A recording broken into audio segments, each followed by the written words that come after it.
తెలంగాణలో ఎన్నికల వేడి మొదలైపోయింది. ఒక పక్కన బీఆర్ఎస్, మరో పక్కన కాంగ్రెస్. దీనికి తోడు ప్రధానమంత్రి నరేంద్ర మోదీ కూడా మహబూబ్ నగర్ నే తన ఎన్నికల శంఖారావానికి ఎంచుకున్నారు. ప్రస్తుతం మనతో పాటుగా ఉన్నారు మినిస్టర్ శ్రీనివాస్ గౌడ్ గారు. శ్రీనివాస్ గౌడ్ గారు, మీ పాలమూరు నుంచే ప్రధానమంత్రి నరేంద్ర మోదీ ఎన్నికల శంఖారావాన్ని ప్రారంభించబోతున్నారు.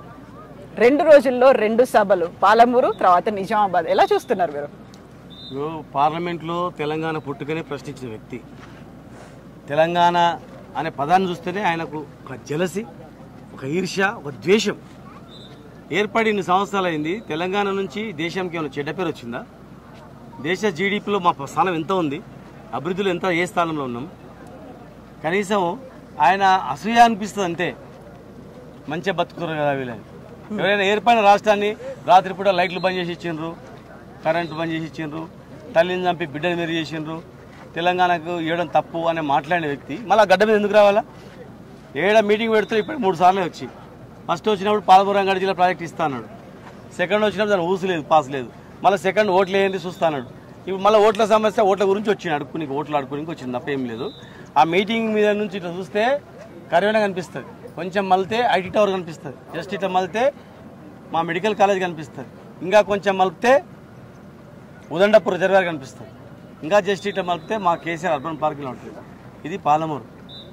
ఎటు చూసినా నిండు కొండల పాలమూరు అనేది అద్భుతంగా పచ్చగా ఉంది. వాళ్ళ వాటా లేదు, ఏం లేదు. వాళ్ళు ఒక పైసా సాయం చేయకపోగా అవమానపరుస్తున్నారు. పాలమూరుని చిచ్చు పెట్టాలని చూస్తున్నారు. పాలమూరు చిచ్చు పెట్టి పాలమూరు మళ్ళీ వెనకట్లాగా నాశనం చేయాలని చూస్తున్నారు తప్ప వాళ్ళు ఏం లేదు. రీసెంట్ గా జరిగినటువంటి స్పెషల్ పార్లమెంటరీ సెషన్ లో కూడా ప్రధానమంత్రి నరేంద్ర మోదీ కీలకమైనటువంటి వ్యాఖ్యలు చేశారు. ఒక రక్తపాతం అనేది జరిగింది. ఇప్పటికీ 2 తెలుగు రాష్ట్రాలు సెలబ్రేట్ చేసుకోలేని పరిస్థితుల్లో ఉన్నాయి అని. మీరు జేఏసీ లీడర్ గా ఉన్నారు, ఉద్యోగ సంఘ నాయకుడిగా ఉన్నారు. అంత రక్తపాతం ఎప్పుడు చూసారు మీరు? అసలు ఎక్కడ జరిగింది?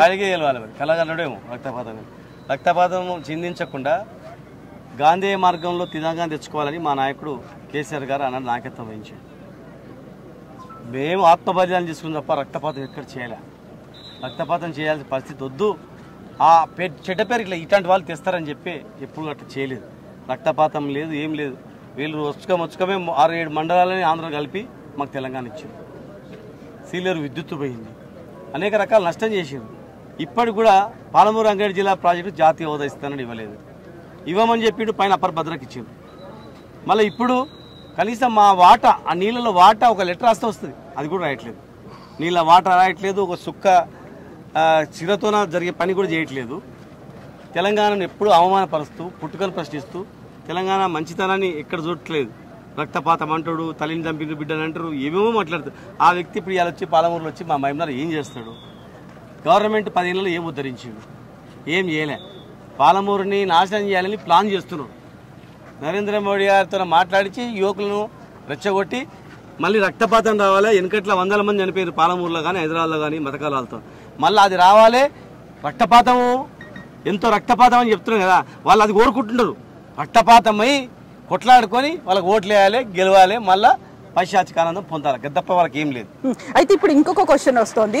మీరు కావాలని బీజేపీ ఇద్దరు కలిసే ఆడుతున్నటువంటి ఒక నాటకంగా కాంగ్రెస్ చూస్తోంది. ఒక కవితని అరెస్ట్ చేయాలి, ఆ తర్వాత మీకు లబ్ధి జరగాలి అని. దేశాన్ని పరిపాలించింది కాంగ్రెస్, బీజేపీ 2 పార్టీలే.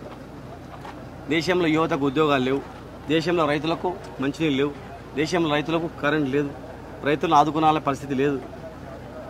వాళ్ళు రాజకీయ అవసరాల గురించి ఈయన తప్పితే ఆయన తప్పితే ఈయన 2 పార్టీలు వేసిండు. ఖచ్చితంగా బీఆర్ఎస్ పార్టీ వస్తుంది. బీఆర్ఎస్ పార్టీ వైపు దేశ ప్రజలు చూస్తున్నారు. కేసీఆర్ గారి నాయకత్వంలో ఖచ్చితంగా కీ రోల్ అనేది రేపు రాబోయే రోజుల్లో ప్రదర్శిస్తారు. మీ మీదే ఒక మాజీ ఎంపీ పోటీకి నిలబడబోతున్నాడు మహబూబ్ నగర్ నుంచి. ఎలా ఉంటుంది? ప్రజలు, మా మహబూబ్నగర్ ప్రజలు చాలా తెలివిమంతులు.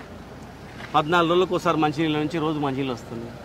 గొడవలు, కర్ఫ్యూలు, మర్డర్లు అవన్నీ పోయినవి. దాదాగిరి పోయింది. ఉద్యోగ అవకాశాలు వస్తున్నాయి, ఇండస్ట్రీస్ వస్తున్నాయి, నీళ్ళు వస్తున్నాయి, మంచి టౌన్ మంచిగా అయింది, స్టేడియంలు ఎట్లా అవుతున్నాయి, పార్కులు అవుతున్నాయి, ఇండస్ట్రీస్ ఉద్యోగాలు వస్తున్నాయి, ఉపాధి అవకాశాలు వస్తున్నాయి, పెద్ద పెద్ద కంపెనీలు వస్తున్నాయి, కాలువలు వస్తాయి. రేపు పంటలు పండించుకుంటాం. అన్నదమ్ముల కులము మతం లేకుండా అందరూ అన్నదమ్ములా కలిసి వాళ్ళు కులం పేరు మీద, మతం పేరు మీద ఆడుకున్నారు. అవి ఆటలు సాగలేదు. మళ్ళీ ఇంకా అదే భ్రమలో ఉన్నారు. ఖచ్చితంగా బీఆర్ఎస్ నాయకత్వంలో మాత్రమే ఇది బాగుపడుతుంది. ఖచ్చితంగా ఎవరు నిలబడ్డా, ఎవరు చేసినా ప్రజలు వెనక్కి తిరిగి చూస్తే ఆనాటి కష్టాలు, బాధలు ఇంకా మర్చిపోలేదు. ఇప్పుడు ప్రశాంతంగా ఉన్నారు. ఎవడే కానీ ప్రశాంతంగా ఉండాలని కోరుకుంటారు. ఎవరే కానీ వాళ్ళ పిల్లలకు ఉద్యోగాలు రావాలని కోరుకుంటారు. ఎవరైనా వాళ్ళ పిల్లలు వాళ్ళ కన్న చదువుకోవాలని కోరుకుంటారు. వాళ్ళ పిల్లల ముందర కళ్ళ ముందర చదువుకుంటున్నారు. మెడికల్ కాలేజ్ వచ్చింది, ఫార్మసీ కాలేజీలు వచ్చినాయి, రేపు జేఎన్టీయూ పెద్ద క్యాంపస్ వస్తుంది, ఐటీ టవర్ వచ్చింది, అమర్ రాజా బిగ్గెస్ట్ ఇండియాలో సెల్ కంపెనీ వచ్చింది, ఫుడ్ పార్క్స్ వస్తున్నాయి. ఇంకా అంతగానే ఏం కావాలి? దేవాలయాలు, గుళ్ళు, మసీదులు, దర్గాలు, చర్చిలు, అందరూ హ్యాపీగా ఉన్నారు. వాళ్ళు హ్యాపీ లేరు. ఎవరు నిలబడ్డా ఇలా ప్రజల్లోది అంతిమంగా వాళ్ళు చూస్తారు.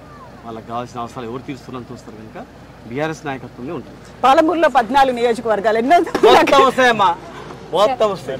అన్నిటికన్నా చూడండి, రాసి పెట్టుకోండి. Thank you so much. Thank you అండి. Thank you.